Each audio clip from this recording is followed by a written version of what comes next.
le faucon cresserelle que vous voyez là en train de plonger, qui a certainement attrapé un campagnol et qui s'envole à la recherche d'autres proies. Falco tininculus de son nom latin. Oh, il s'est perché là-bas sur un buisson. Je vous propose qu'on s'approche. Il doit avoir de la concurrence ici avec les pies-grièches écorcheurs et les pies-grièches grises qui chassent eux aussi le campagnol. Et en plus, j'ai vu une buse pas très loin, mais vu la taille de ces prairies, ils ont largement de quoi partager. Je vais m'approcher très lentement, je vais essayer de zoomer.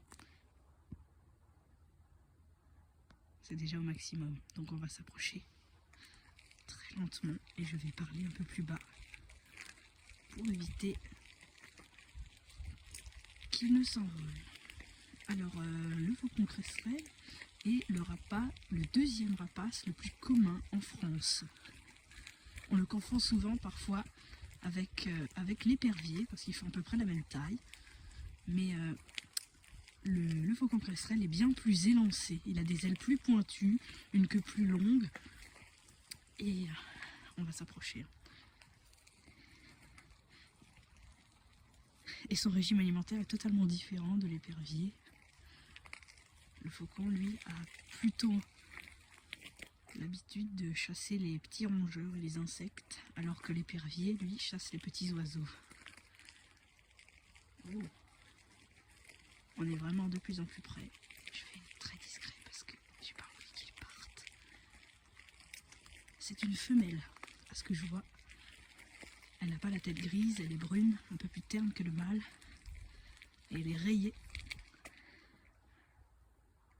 C'est magnifique.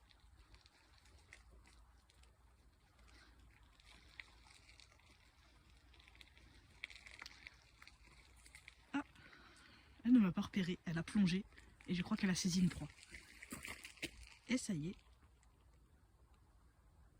Magnifique faucon cresserelle. Vraiment mon rapace préféré.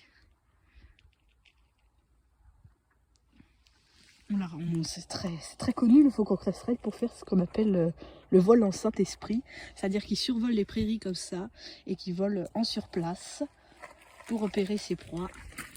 Puis il plonge et les attrape.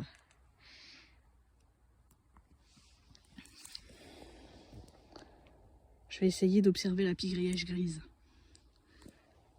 Et je vous dis à bientôt. À très bientôt.